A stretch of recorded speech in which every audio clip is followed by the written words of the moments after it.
Hello, hello, hello. This is Adelai Brown, your heart coach, and I want to welcome you to another episode of the Heart Talk.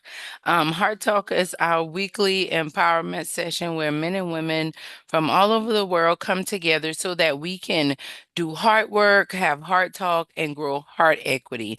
We define heart equity as personal, relational, and financial wealth that we obtain through authentic living.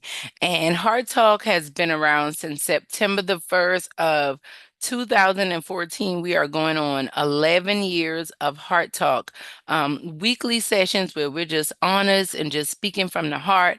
And tonight is not any different.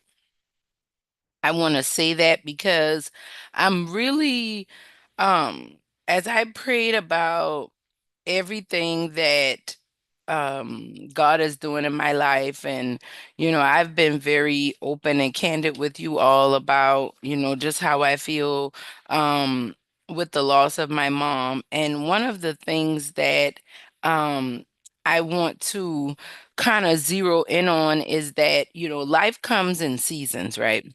And I feel like one thing that Heart Talk has been about, because Heart Talk, honestly, we did Heart Talk every Monday night, and we switched from Monday nights to Tuesday nights when we started back in October of last year.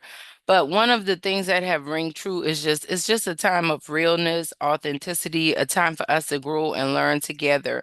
And these last couple weeks, I've been really working on closing out some chapters in my life while also starting some new chapters in my life. And I must say, it's not it's simple, but it's not always easy because for me, now I can't speak for everyone, but I've really been taking the time to really be more self-aware and pay more attention to how I deal with my life and how I operate. And one of the things that I notice is that I'll take a chance, I'll take a risk, but many times I'm taking that chance or that risk. In the past, it has been more from a space of survival, of space of trying to like make something happen, from more of a space of like inadequacy versus a space of abundance. Like I would try new things, do new things, start a business, purchase real estate, all the things. But it's like many of the times it's almost like I had to psych myself up to do it. And since I've lost my mother in the physical sense, um, and I've had to really reevaluate my life. And there have been some other really challenging situations that have happened with loved ones and just in my personal life, my professional life, my finances. When I lost my mom, it was very debilitating for me. And there were certain things that I did not have in place at that time that I am now either putting in place or have put in place or working to put in place that were not in place when it was time for when my mother passed away. So I learned a hard lesson of operating in a space of survival, right? I also understand, I realized that when you operate from a place of survival, you can never really plan or prepare properly because you're always in a deficit in the now. You can never really be present because all you realize is what you don't have, what you haven't achieved, what goal you haven't reached. And I'll say it was 17 months on yesterday. These last 17 months have been a time of me really reflecting on, what do I really believe about God? What do I believe about the scriptures? I believe in Jesus. I believe in the word. I believe in the death, burial, resurrection of Christ. I believe that I am the righteousness of God. So why doesn't my life mirror that? Why don't I feel like I'm operating in that power and in that strength that shows that I believe that? And I had to really and I've been doing this work. My baby is 13. I've been doing this work consistently for at least, it's been longer than that. What was it, 2006? It's really been like 19 years, right? Well, I didn't know that I didn't have the words, the terminology, self-awareness, spiritual growth. Um, But I've been doing this work for a very long time in self-exploration and getting to know who I am and understanding what God has called me to. And one of the things that I realize is that um, God is always, how can I say this? He's always calling us higher. He's always calling us forward. See, even as I tell this story, I'm tempted to almost villainize where I was, right? What I used to think, right? What I was doing or considering. But as I even reflect and try to even share my point, I'm being reminded that I did the best I could with what I had in 2006, and now I did the best I could with what I had in 2012. I did the best I could with what I had in 2014. I did the best I could with what I had in 2018, and here I am 2025. I did the best I could with what I have, and we have to give ourselves that grace and understand that because we live our lives in seasons, because God is constantly working on us. You may be looking at a picture, but you may look at it 7 or 8 years later and see something different because it's not so much that the picture changed, but you changed so much. So your perspective on life has shifted. And so I'm working on expanding my business. I'm working on this I guess you could say this 50-year plan that I have in mind, right? I'm working on this plan and it has called me higher. I was really stuck in the grief. I really wanted to give up on life in so many ways, physically, mentally, spiritually, financially. It was like, I don't know. But what I held on to was all the work that my mom and I had done and all the amazing things that I had done with my family and friends up until this point, my business partners, my clients, my colleagues. There was so much work that had been done, and I know it's so much more work to do. And I know my mom and I planned it, and I know in no way, shape, or form, if she had to lose me, um, I would want her to go on and keep the work going. I would want her to keep the mission going. So, I look at, I just want to encourage you where you are. And tonight we're not going to be on as long, but I really want to encourage you where you are that you can do it. Done is better than good. The consistency is what it's all about. And I am working on some new things in my business. I'm working on some new things in my family. And I am working on trying to handle other business that needs to be taken care of so that I can move on with my life in a healthy way. And I will tell you, many times people have a tendency to avoid the things they need to deal with.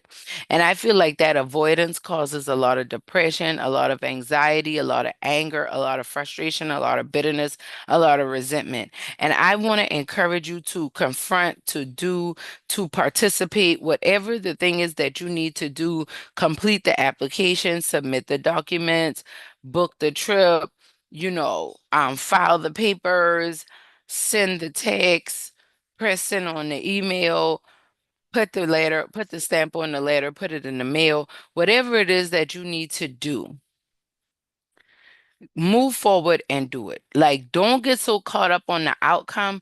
Be more proud of yourself for the work that you have done. When it's time for you to do something that you've never done, many times it's a struggle. It is hard. Every distraction that you have in your life many times will present itself at you because why? Because you are working towards something new, right? I've heard it said by one of my coaches that what is it? Distraction always follows intention. So anytime you set your intention on doing something and you set out to doing it, there's always going to be some type of distraction. There's going to always be some type of divergent situation going on to pull you off the path that you need to be on. Sometimes it's a beaten path. Sometimes it's a path that you are a trailblazer of and you are making it yourself. But I want to encourage you to move forward. And I'm telling you from a space of someone who has done it and also from a space who is currently doing it, right? I'm currently doing it. And I feel like, you let me know, Heart Tribe, where you are. I'm curious, am I the only one? Am I the only one that is, embarking on something new? Am I the only one that is deciding that I want to live a different type of life, so I'm willing to do something different? I'm willing to live outside of the margins. I'm willing to live on the edge. Am I the only one? Or is there someone else? Right? So we have to be willing to face our fears. We have to be willing to push forward through whatever the challenges are. And so when we do that, what we do is we put ourselves in position for God to do the things he needs to do. Now, let me talk to my people, my faith people, right? Because we say we believe. Now, the scriptures, it is imperative that we read the Bible. I know a lot of people have different ways that they digest books, but I really encourage you to read the Bible. I encourage you to listen. I encourage you to study it. And one of the things that I know the scripture tells us is that without faith, it's impossible to please God. So when you are operating in faith, what you need to understand is that when you are operating in faith, you are pleasing God. When you are moving by faith, it is inevitable that you're not going to always get it right. You're not going to get it right when you think you know what you're doing. And just because you're confident in what you're doing, it does not mean that you are doing better, that you are more consistent than you would be, if you weren't. Like, one of the things I had to realize is when we walk by faith, we are showing God that we trust him. We don't necessarily just trust ourselves, but we trust him. Right? So a lot of us have been conditioned to be smart, to be good little students, to be good little children, to follow the rules. And some people have done that and some people have rebelled against it. Some people have straggled the fence, right? But when you are operating by faith, I feel like it's almost for many of us who are rule followers, when you're operating by faith, it's almost like an act of defiance because you are going against the grain. You are deciding that you're going to do the thing that might not be common, it might not make sense to other people, but you know something in your heart is telling you to do it, right? And one thing I have learned is the only way you can fail, and I know it's so cliche, but it's so true. The only way you can fail is if you quit trying. Because if it doesn't work out, whatever you have to go through, whatever you learn, whatever you experience as a result of going through that situation, it's going to make you better as a result of that. You're going to come out on top as a result of that. So I really want to encourage you wherever you are, however life is impacting you, don't give up, right? Trust in God. Right? Jesus told us in John chapter 14 that we should do greater things than he did because we're doing it in his name. We are the righteousness of Christ. When Jesus was walking the earth, he hadn't overcome the cross yet until he rose from the dead, right? So the Satan had a hold over the earth that's different than what we have as believers now. But so many of us are so, shall I say it, just oppressed. We believe the lies. We believe the untruths. We don't trust. We don't walk by faith. We don't trust the process. We don't believe that God is going to do what he said he's going to do. We don't believe that. We don't trust that. And as a result of that, we live our lives in such a limited way.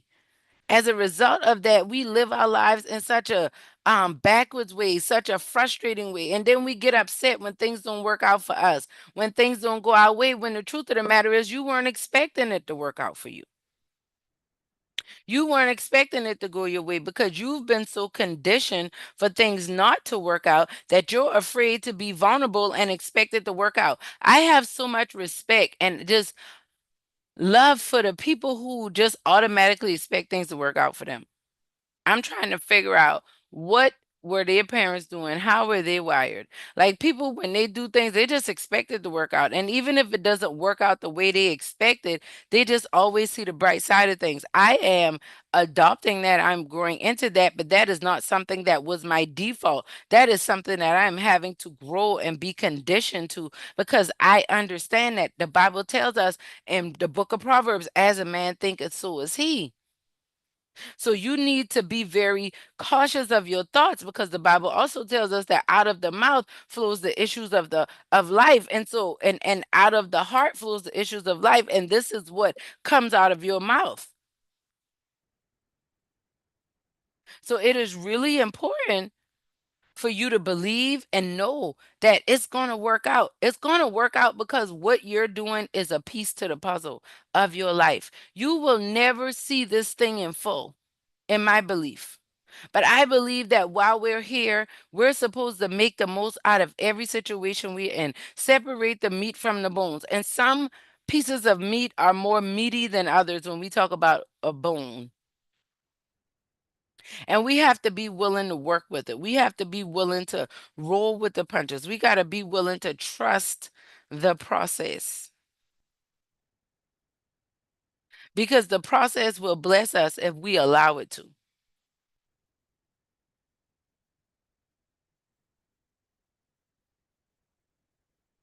So it's very important for you to face your fears, embrace the unknown. Move forward knowing that you have what it takes to not only survive, but you have what it takes to thrive. You have what it takes to be able to rest. Yes, because I'm talking about expansion, I'm talking about growth, I'm talking about facing your fears, and all of that must be done understanding that you must also value and make places in your life for rest, for encouragement, for rejuvenation, because that's how you can show up as your best self. It's important.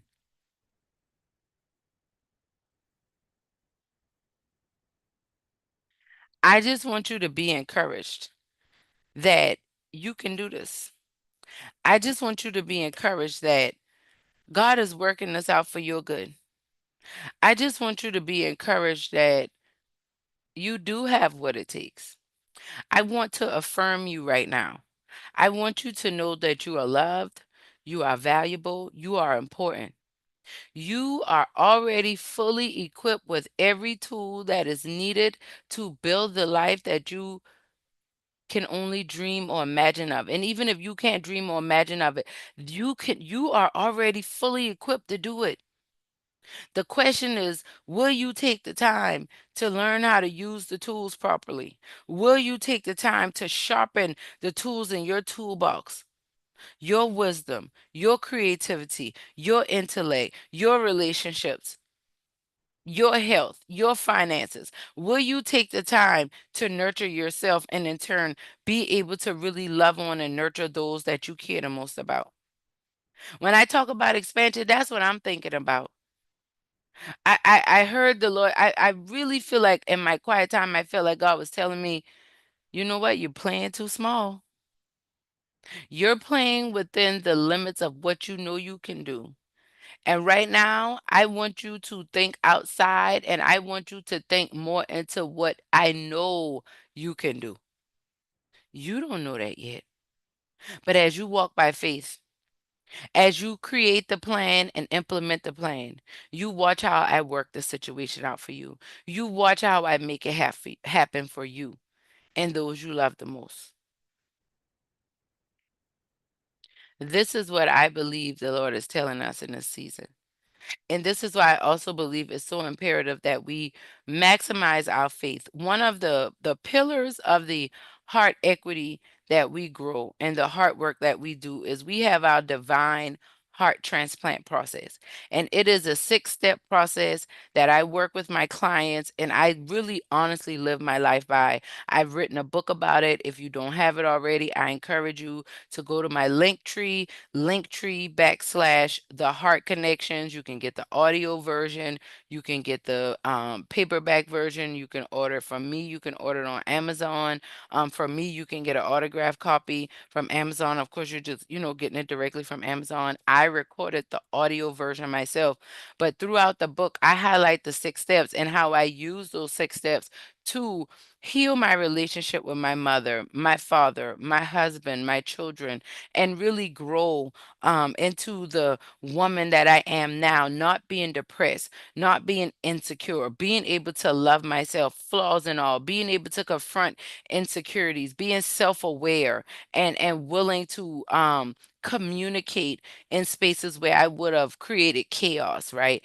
And having more clarity in my life. The reason why I talk about my challenges is because I believe there are far too many men and women who are doing well in their lives and look really good on paper and look amazing on social media, but they are breaking down at home, right? You have the degrees, you're very intelligent, you know how to make things happen at work, but at home, it's still hell and life can be a nightmare at times. And even you trying to navigate being your authentic self, but being able to offer all the deliverables to those that you love, it can be a challenge. And I talk about these things because I want you to know that we can handle you being your real authentic self, and you can as well. You just have to walk in a space where you realize that it's okay. And it's a process, and it takes time for many of us to get to that space, but we can get there. And I encourage you with that. Okay. So, with that being said, I really want to just encourage you. I want to just let you know that you can do it. I want to let you know that God can handle your fear. God can handle your doubts, your worries, your concerns. God can handle all of those things. The question is, can you? The question is, can you handle it? And the short answer is no, you can't. That's why the Bible constantly talks about bringing our cares to the Lord, casting our cares upon the Lord, trusting in the Lord, because we were never designed to carry the burdens that maybe our parents conditioned us to carry, that society conditioned us to carry, our community, our schools, our families, our places of worship. Just the cultural norms that are toxic and unhealthy. And I'm telling you, we have to be willing to strip away those things, which is what caused a lot of this fear, and be willing to walk in the authentic truth that God has for us. And we can't get there if we're not willing to expand. We can't get there if we're not willing to be self aware. So I'm going to give you the 6 steps really quickly, and then we're going to go. Remember, we're here every Tuesday night at 8 p.m. And I encourage you, if this has blessed you, like, comment, subscribe, and please share.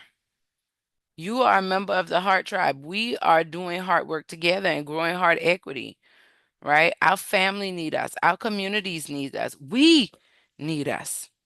So the first step in the divine heart transplant process is that you must be connected, right?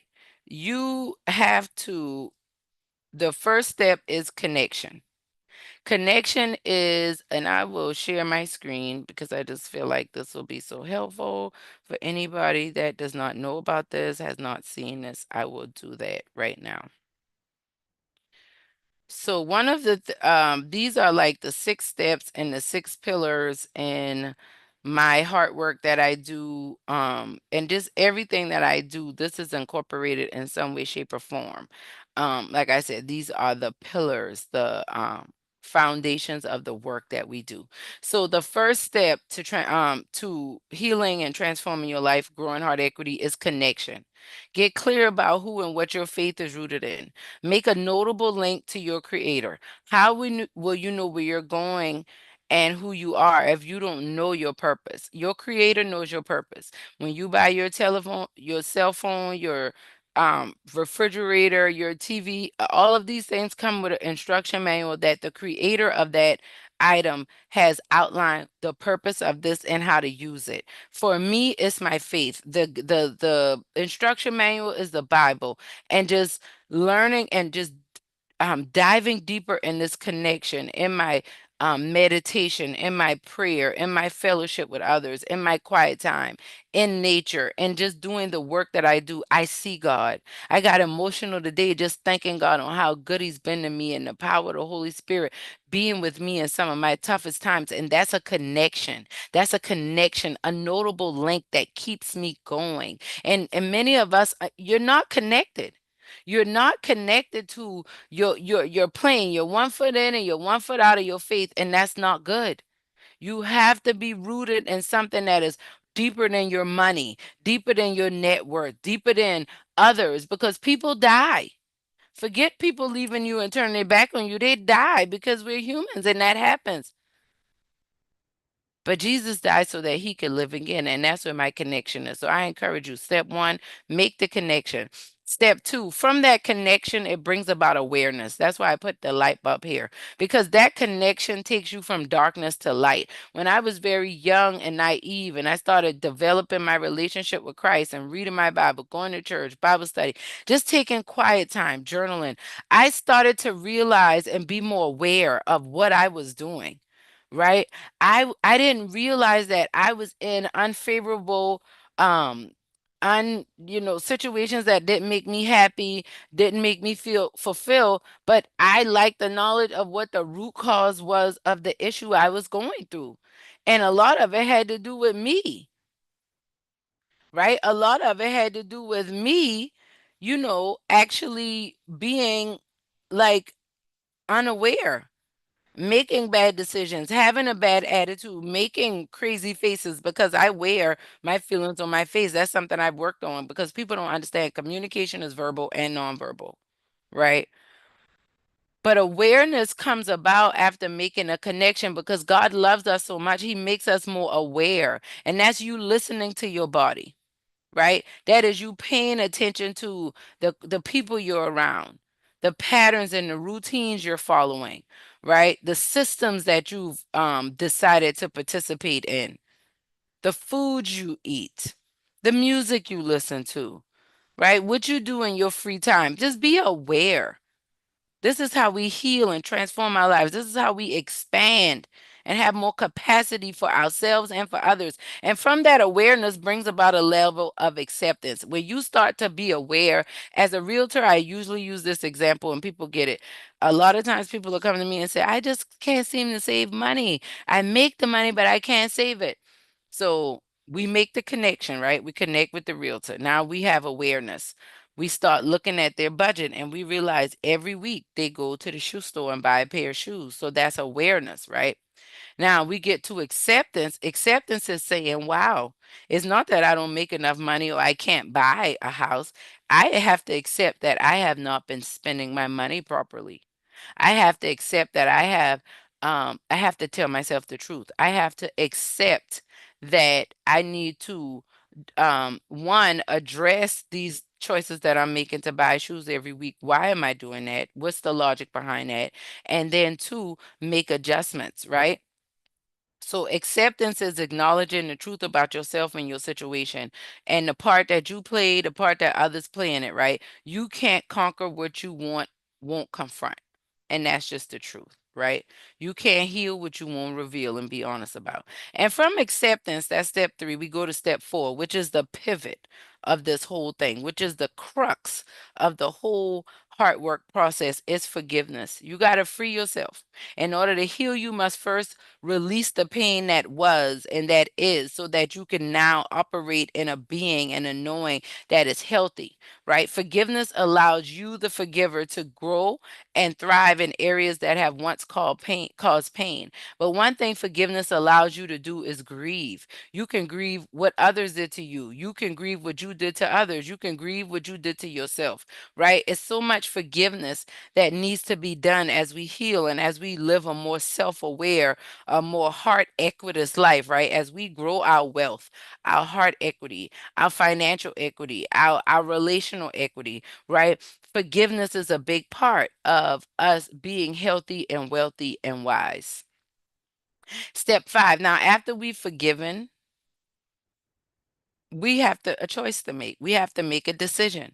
You have to want to live differently and not just want it. You have to make a plan. You have a choice, a decision. This is what we're going to do. This is how we're going to do it. Healing and transformation are achieved when one decides to live a life without limitations, but you got to make the choice, right? Your decisions determine your experiences. Remember the things you had to forgive? Well, first accept and then forgive. A lot of that had to do with the choices you made and the choices that others made that impacted you. So now you have a choice. Make a decision. When you decision, it means like scission to cut off. And you're cutting off all the other things and you're going. And we're living in a time where we have to make a decision. The Bible says, choose ye this day who you going to serve. It's time to make a decision. That's step five. And I also believe, and God in his graciousness who gave me, I believe these six steps were a Holy Spirit download. Decision is step five, which is the number of grace. And I believe that God gives us grace in our decisions. That's what walking by faith is all about. We have to walk by faith and not by sight. So God has given us grace. So make the decision. You may, it may not turn out the way you're currently expecting, or it may turn out even better, but make the decision that you're going to live life in a different trajectory, on a more on a path that is more conducive to your healthy, authentic living, than you having to perform and experience toxic situations because you can't be your authentic self, right? Because toxic behavior brings about toxic circumstances. Step five, excuse me. So that's step five, decision. Step six, the last step, that is take action. And six is the number of man. And I believe we have to overcome ourselves at all times to take action, right? What good is connection, awareness, acceptance, forgiveness, and a decision if you're not going to act on it? This is where it's time to do the work. This is where you work the steps. This is where you connect to your source and use that connection to explore who you were created to be, why you're here, why you're feeling what you're feeling. What is your body telling you? What are the memories, emotions, the thoughts that are coming up? Who do you need to, what do you need to accept? What do you need to forgive? Who do you need to forgive? What decisions do you need to make as a result of that? And in turn, what actions do you need to take as a result of those decisions? Consistently work the steps: connection, awareness, acceptance, forgiveness, decision, action, and get to it, because you were created to do amazing things. And now is the time for you to make it happen. And we are here to support you. So if you have not already, like I said, like, comment, subscribe, share, follow me at Heart Coach Talk on YouTube, Instagram, at Heart Coach Talk 1 on TikTok, and at The Heart Connections on Facebook, right? You can go to my website, AddieBB.com. You can also find me at AdelaiBrown.com, theheartconnections.com, um, talkheartcoach.com. All of those spaces, just make sure you connect. And also my link tree where you can get all of the resources. Right now we're getting everything on the website, and I think most of it is already there. But I do have multiple ways you can get to me. Some people don't go to the website. So you can find me on Linktree / the Heart Connections. But let's work these steps, right? Let's confront these fears. Let's explore and embrace the unknown, because all you know is what you know, but you don't know what you don't know that you don't know. And that's a real thing. It's time for you to step out of that comfort zone and into the beautiful blessings that God has for you. So I just want to encourage you. I just want to bless you. Remember, we are here every Tuesday night at 8 p.m. If you have any comments or questions, you can leave it below. You can contact us on the website. DM me online. My team and I will definitely get back in touch with you and make sure that we make these heart connections, because I'm so serious about us doing heart work and growing heart equity. It's time for us to heal. We can no longer allow the pain of our past to contaminate our present and distort our future. Our youth, our future generations, our past generations, we all deserve better. And now is the time. So I love y'all. This is Adelai Brown, your heart coach, signing out. Remember, when you heal your heart, you transform your life and you transform the world. See y'all next week. And remember, check out our podcast, a new episode every Thursday.